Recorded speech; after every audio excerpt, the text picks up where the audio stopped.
Does a massive entertainment franchise have a connection to one of the worst crimes possible? And then we continue Halloween month with the spooky tale of the Ellen Austen.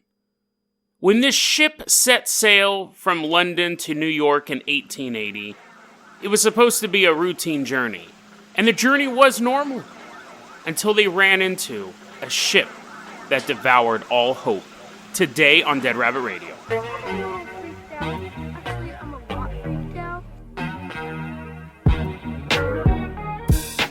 Hey everyone, welcome back to another episode of Dead Rabbit Radio. I'm your host, Jason Carpenter. I'm having a great day. I hope you guys are having a great day too. We got a lot of stuff to cover today, so we're going to get started with the Patreon. I got a new Patreon just this morning. Matthew McKenzie hit me up right as I was getting ready to record this episode. I really appreciate the support, Matthew. I appreciate the support from all you guys. It really, really means a lot. You guys remember Spuds McKenzie? You remember that? Did he talk, or was he just a dog with spots? I don't know how old you are, Matthew, but if you were my age, you probably would have gotten called Spuds in school. But anyways, let's go ahead and move on with our first story of the day. So for our first story, we're going to go to Canada. Put on your parkas and your hiking boots. We're walking there. We're just going to go on a big old nature hike. We're going to be chasing butterflies and punching squirrels, collecting cactus, and then taking it back to the desert. Shouldn't be in the forest, dude. Stay where you belong, Mr. Cactus. And as we move through the forest, why are we in the forest? We walk along the highways. The point is that we get to Toronto. So we go into Toronto, we're catching the sights, we're putting cactuses down in funny places, putting them under park benches. That's not funny. No one's going to sit on a cactus under a park bench. We're putting them in locker rooms. So why are we doing anything with... The point is that we're in Toronto, Canada, okay? And so we're in Toronto to meet the law enforcement officers of the child exploitation section. So this story's a little rough, guys. But anyways, has a weird twist to it. And as we're walking around, hey, oi, matey, I'm from Canada. Thank you. I'm shaking your hands, guys. And then the cop leads us away, not to a jail cell, leads us to give us a tour of his facility. And we're looking around and we're like, it's mostly computers because they have to deal with a lot of horrible stuff on the internet. But you go into one room and there's a giant poster, and it's a picture of the original cast of the Star Trek television show. So Kirk, Spock, Bones, Uhura, Scotty, and the Russian dude, Vlad. And so we go, hey, that's kind of weird. Why do you have... No. I didn't finish describing the poster. So, it's not just a poster of the Star Trek crew. That would just be kind of out of place for the child exploitation section. They're like, we're huge fans. No, I didn't finish describing the poster. The poster then has the faces of each cast member replaced with a photograph of the officers working in the child exploitation section. So, this actually happened. There was a reporter who was covering this group, saw the poster and goes, why do you have that why is that poster there with your faces on those people? And the cop goes, this is really weird. This was huge news when this came out. I don't remember how many of you people, I remember this being really big news. Now, this happened back in 2005, so the nerd sphere of the internet wasn't super entrenched. You didn't have Gizmodo or all those other websites that are just fueled by geek culture. That's all they do. It's 24/7 about Dick Grayson is dead or something like that. I get these alerts all the time because once I clicked on a link and now they think that I always want to know about what's happening in Batman comic books, which to be fair, I do. But I get stuff for all sorts of stupid geek nonsense. Game of Thrones and those bobblehead toys. I've never bought one of those. Why am I getting alerts that there's a new one of those? Anyways, geek culture 24/7. So, this was before all that. So, it kind of popped up in traditional newspapers. It was a bit online, and then it kind of died. And then it popped back up a little bit later, but I'm building it up. So, what happened was the law enforcement officer goes, it's really weird. We've kicked down the doors of a lot of child molesters and child pornographers, to be specific. We've arrested over 100 offenders in 4 years. And only one of them did not have a bunch of Star Trek The Original Series merchandise all over their house. And the reporter's like, what? And the dude's like, it's weird. Trust me, it's weird. And I can't figure out why it is. But it's not the Next Generation. It's none of the other series. It's the original series, and there'll be like toys and posters and stuff like that. It's such a bizarre connection, but it's there. We don't know what causes it. One of the quotes was, "This was Detective Constable Warren Bulmer. It has something to do with a fantasy world where mutants have power and where the usual rules don't apply. But beyond that, I can't really explain it." And that's not a good description of Star Trek. I have my own theories of what could cause it, but this was from the Huffington Post article I read about it. They said the characters in Star Trek, as sexual as like Captain Kirk is, he never forms real connections with any of the adults around him. Like, he has a connection with Spock and Bones, but like a romantic relationship.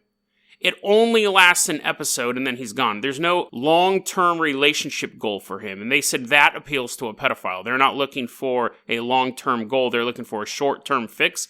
And they're seeing people who's just moving from conquest to conquest to conquest. They also said the show is fairly sexually sterile as well. There's a lot of like shirt ripping and kind of making out, but there's not a lot of like real sexuality in it. I mean, the show was from the 1960s. What do you expect? Another thing was that any sort of fantasy world has generally a world with no rules, where there's no boundaries, where people are kind of making things up as they go. And as a reader, you're going on this journey where the next episode there is a brand new thing happening. So there's no rules. There's nothing going on. But the thing is that because people go, well, did they find other fantasy stuff there? Was there other sci-fi stuff? Because people started asking, after this article originally came out in the LA Times back in 2005, they got a lot of phone calls to this section. And at first they started saying, well, I was kind of misquoted, but it's true. Like, yes, I didn't say exactly what I said, but there is a connection. And so that caused even more phone calls and like, oh, well, what about Battlestar Galactica? What about this? And they said, listen, we don't know why this is. We have no idea. And yes, you would go to a house where they would have a bunch of Tron action figures, but they would still have the Star Trek stuff. Like, that was the one constant across all things. It really is a bizarre connection. The first thing is there a connection between the two? 100 arrests, only one person wasn't a Star Trek fan. That seems a little like, that seems like a connection. And and you will see these things with people in crime. There's I read this book called The Collector. And if you were a serial killer in the 70s or 80s, if cops were like doing a case and they're like, oh, this guy's killed 3 women, they're on the hunt for these serial killers, they would turn to their partner and go, what do you want to bet? He has a copy of The Collector. Their officer's like, I'm not taking that bet. Because every serial killer has a copy of The Collector. And that was another common theme. You would run into these serial killers. You'd finally break their door down with a sledgehammer, put a gun to the back of their head, and they're under arrest. And then when you're combing the scene for evidence, you find a copy of the book, The Collector. The Collector, so of course I was like, I gotta read this book. I had read a lot of true crime novels that talked about The Collector, it being in someone's collection. And so I went and got the book. And I recommend reading it. It's a really fascinating book. It's a story of a man who kidnaps a woman. He's a butterfly collector, and then he wants to collect a woman. So he kidnaps this woman and puts her in his basement. This came out like in like mid-70s, maybe late 60s. Kidnaps a woman, puts her in the basement. And the book is broken up into 2 parts. The first part is the killer it's a first-person narrative, the killer trying to break the woman. The second part is a first-person narrative from her point of view, how she's dealing with being quote-unquote broken. It's a fascinating book, and I can almost guarantee anyone who reads that book and then inspires to become a serial killer doesn't finish the book. Because the second part is extremely powerful.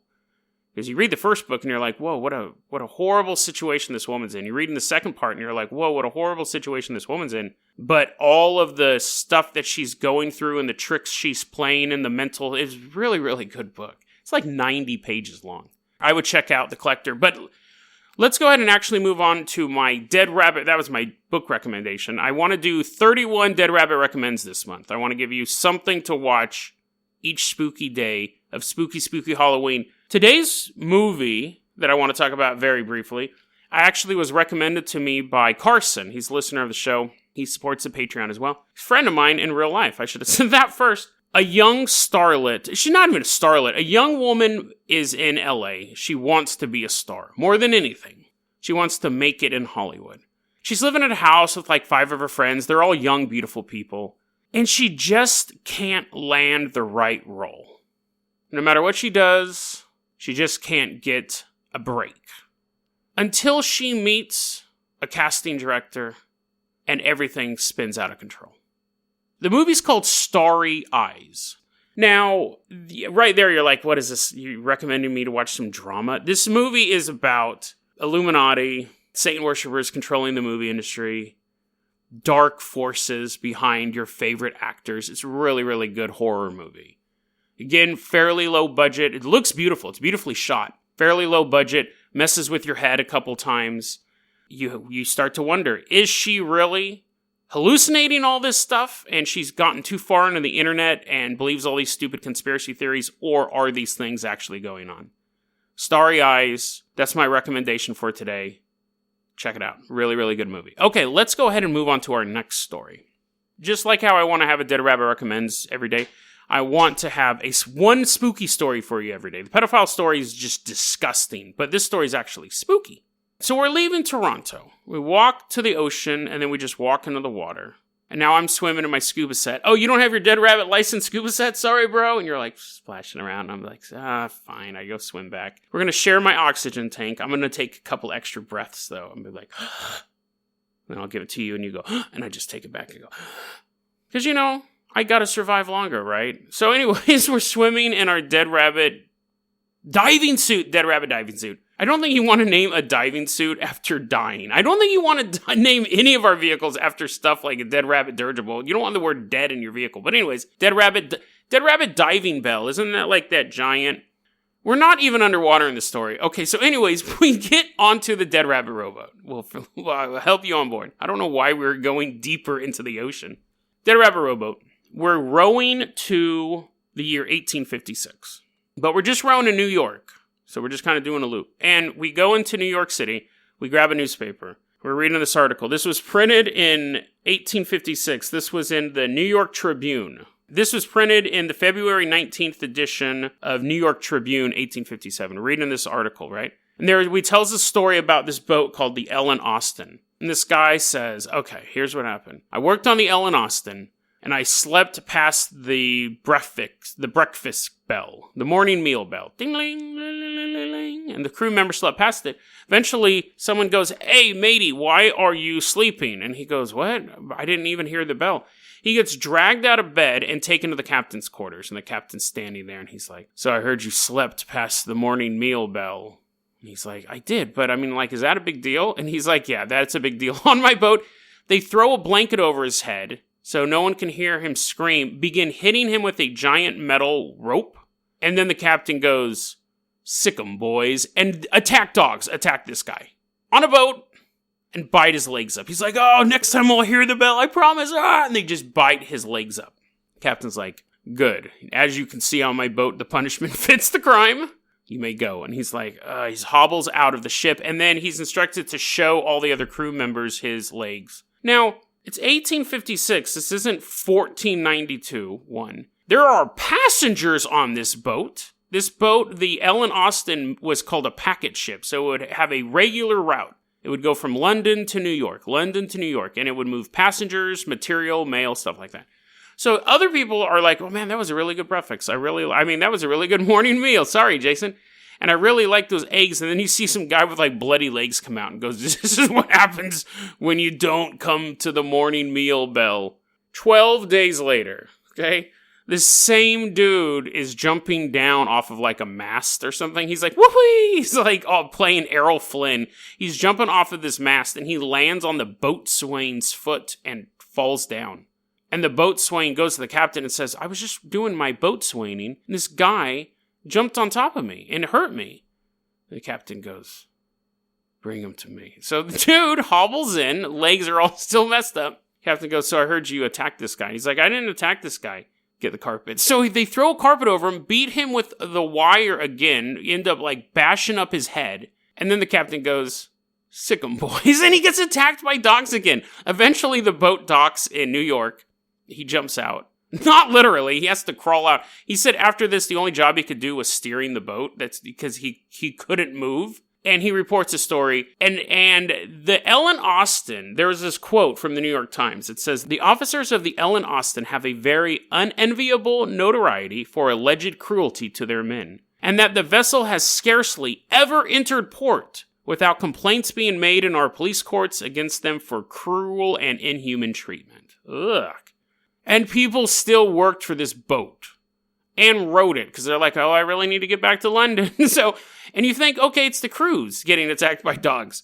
1859, this passenger lands in New York and says, you won't believe what happened to me. And they're like, let me guess, you're on the Ellen Austin. The passenger's like, how did you know? So this passenger, not a crew member, is on the boat. Some officers on the boat, they tie his arms and his legs down. So basically they rope him up. And then they began, quote, rolling him along the deck like a bale of goods. A passenger. They just rope up and they're like, whee! They're playing shuffleboard with a live human being on the boat. And then they just untie him and he goes and complains. So the reason why I'm telling you that stuff is, one, the Ellen Austin had a long history of just bizarre and cruel behavior. And two, because the comings and goings of the Ellen Austin are actually very, very detailed. Lloyd's of London had to insure all these goods, so we know when the boat was leaving London and headed to New York and vice versa. So every time this ship docked, there's a record of it. And every time the ship docked, someone jumped off and said, hey, I was just on that boat, and they punched me in both eyes and had dogs chase me around for like 10 minutes. That's what makes this following story even more intriguing. December 5th, 1880. The Ellen Austin leaves London, headed towards New York like it normally does. At this time, it's being captained by A.J. Griffin, who's a different captain than the dude who was doing all that stuff. But it still had a really bad reputation as far as a boat goes. Like, people still didn't really like working on the boat. They had to pay people more. December 5th, 1880, it leaves London. And as they're coming across the ocean, they see an unidentified schooner boat. It's another boat. They see another boat drifting listlessly in the sea in front of them. And they go, pirates. That ship doesn't look damaged at all. Has to be a trap. So the captain ordered that the Ellen Austin just kind of keep distance for a while and watch it. For 2 days, they watched this boat. No sign of life on board. Just drifting there. After 2 days, the captain goes, okay, let's go and see what's going on with this boat. So they come up alongside the boat, put down their gangplank. I don't know if that's what it's called. And they walk over. Actually, no, they didn't do that. They got on a rowboat. Now, they remember, and they rowed over to it. And they started inspecting it. No crew, no bodies, no sign of violence. The captain's log was missing. The nameplates off the bow were missing. But inside the hold was a giant shipment of mahogany. So at that point, the captain's eyes are like, "Aruga, aruga." He's like, the ship alone is worth a lot of salvage, but this mahogany, this is worth so much money. Salvage rights. We got to get this ship. He says, let's get my best crew over to that ship, and we're going to take them both to New York. And one of the articles, I got a lot of this information from an awesome website called Something Interesting. And they said, to be fair, the best crew would still be on the Ellen Austin. So it was probably his B team. But still, you got a good crew over there. Send some people over there, and they're just going to take both ships back. And for about 2 days, both ships are sailing. Everything's fine. And then out of nowhere, which is really how everything happens in the ocean, massive storm hits.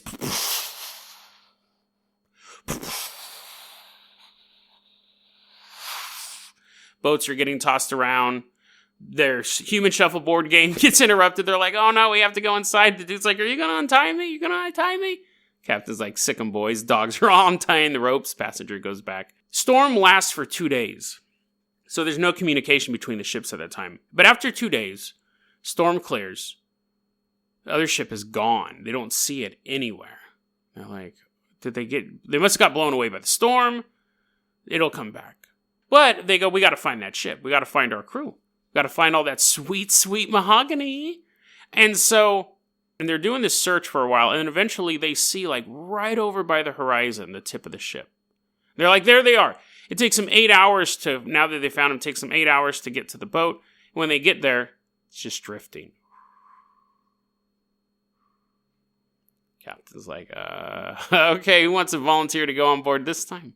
But they do need to go on board. They need to find out what happened. They need to find out if their crewmen are okay. So they hop in a little rowboat, row over, climb on board. Ship's completely empty. The bunk beds haven't even been slept in. The captain's log that was put there to replace the one that was missing is now also gone. but it's still full of that sweet mahogany wood.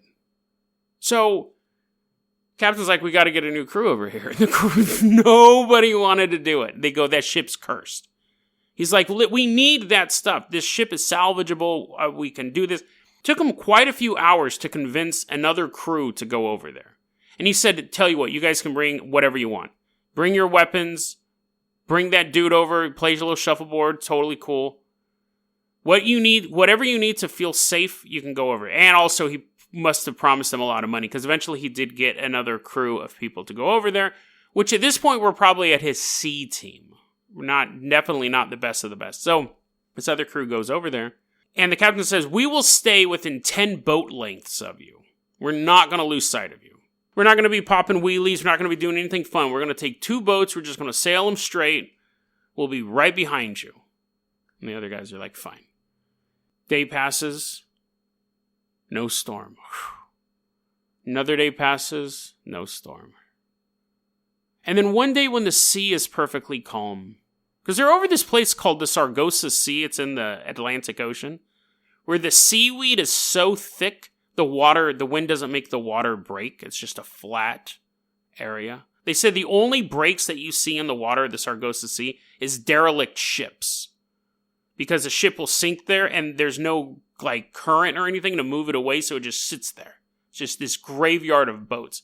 But you got to go through it. If you're leaving from London to New York, New York to London. So they're within 10 boat lengths. The sea is perfectly calm. And then fog. Thick as pea soup, Captain. I see that, matey. Apparently, it's pirate day on my ship. Let's talk like normal humans. We're not pirates. I forgot that for a second. Thick fog moves in, and neither ship can see each other at this point. Just everyone on the Ellen Austin's very, very nervous at this point. But eventually, the thick fog dissipates. And the guy working the lookout for the Ellen Austin goes, "She's gone, Captain." And all around them is just calm sea. The boat was never seen again. Now, this story was reported in 1906. It was reported, the first time it was reported was in 1906 in the Daily Deadwood Pioneer Times. Tell me that doesn't sound like a rootin' tootin' newspaper. It comes with bullet holes shot through each issue. But really, that story had been going around for the previous 15 years from sailor to sailor. It was already an old story that sailors told each other about the Ellen Austin. The ship was very famous for its infamous activities, and so sailors knew the name of the boat. But they would tell this story about this missing ship that swallowed up 2 crews. It was after that article in the newspaper, and that was a newspaper, after that article, it would come in and out. It was published in a couple other accounts, and then it was really made famous in the 1940s. There was a radio show that was like Weird News. It was like the original Art Bell from the 1940s. So you imagine like ragtime music or jazz music, whatever garbage they listened to back then. And a dude named Lieutenant Colonel Rupert T. Gold, talk about Weird News, he told this story on his radio show too, and that made it extremely popular at the time.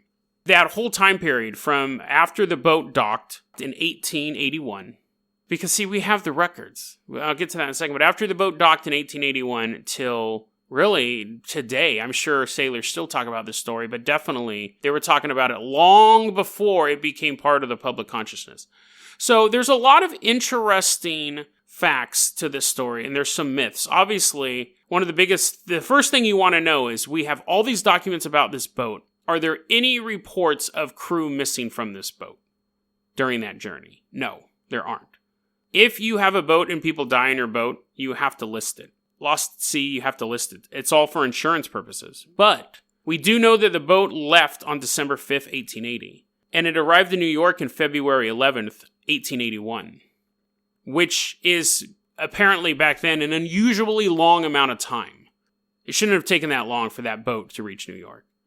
So the idea is the boat was delayed in some way. Not just a storm, not just a 2 or 3 day storm. But the conclusion is that if a boat was constantly chasing another boat, trying to find it, then that could take a while.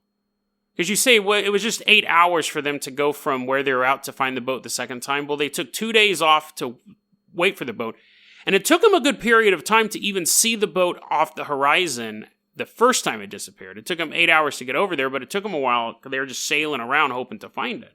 So the idea is the reason why the journey took longer is because of that. Why there are no casualties listed in this report, if I think about 4 men were sent over each time, 4 to 6 men were sent over each time. If you lost 8 to 12 dudes, why isn't that reported? A little bit of a hole in the story. Also, as the story kept getting reported later on, when the radio show popped up, he changed the name of the captain, and boat was renamed from the Ellen Austin to the Meta. And on the radio show, he kept talking about the Meta, and people think that was just a research error, because before the radio show, it was always known as the Ellen Austin during the story. So there are some discrepancies. Some people say it was on its way to Newfoundland. So there are some discrepancies, but when you look at the very first reported incident of it, a little news article in the Daily Deadwood Pioneer Times, it matches pretty much all the details that we know today. They've said, the radio show kind of made some mistakes, but this is one of those stories that is almost too good to be true. But when you deal with paranormal stuff, you run into that all the time. We've had alien invaders making kids disappear, and we've had all sorts of Mormon Bigfoots. We've had all sorts of bizarre stuff over the course of this show that we come across stuff that's just so wacky and fun to look at that you want it to be true more than anything. And this, to me, is one of those stories. So that's the story of Ellen Austin. You know, I read a lot of stuff about ghost ships, and mostly it's just like, there's a boat that's abandoned, or there's a boat that it's a literal ghost ship, it just kind of floats around and then it disappears. But I don't think I've ever come across one that's eaten 2 crews. Well, 3 basically, because it ate the first crew as well, if the story's true. They find a boat, everyone's gone, you put another crew on it, they disappear. You put another crew on it, and the boat disappears. It's funny because we always think of ghost ships as like a derelict, a mystery, that's like, why did the people leave the boat? Or, like I said, a literal ghost ship. But what if, in this case, it's a cryptid? It's a life form that's a perfect mimic. It adapted to a way to get people onto it. Now you're saying, Jason, that's kind of ridiculous. Evolutionary, why would it evolve to eat people and then mimic to become a wooden boat so people would get on it? There's a bunch of other stuff. Does the cryptid not like logbooks? Is it like vulnerable to paper and leather, so it has to just throw those out? But I mean, I think we always try to say, like, this is a ghost ship, this is a Bigfoot, this is that, but why can't there be some intersection between those things? Are there ghost cryptids? Are there ghosts of Mothman? Are there aliens who are also cult leaders? And are there ghost ships that are actually living creatures that feed off of us? If that is true, it would have to change its hunting techniques as our boats changed. So if you're ever offered a free ride on a Carnival cruise line, you might want to think about it. Because you don't know if you're actually getting on the funnest boat experience of your life. This episode sponsored by Carnival Cruise Lines. Or you're walking into the belly of a beast that will disappear. And you will become nothing but a footnote in stories of those lost at sea. deadrabbitradio@gmail.com is going to be our email address. You can also hit us up at facebook.com/deadrabbitradio. Twitter is @deadrabbitradio. Dead Rabbit Radio is the daily paranormal, conspiracy, and true crime podcast. You don't have to listen to it every day, but I'm glad you listened to it today. Have a great one, guys.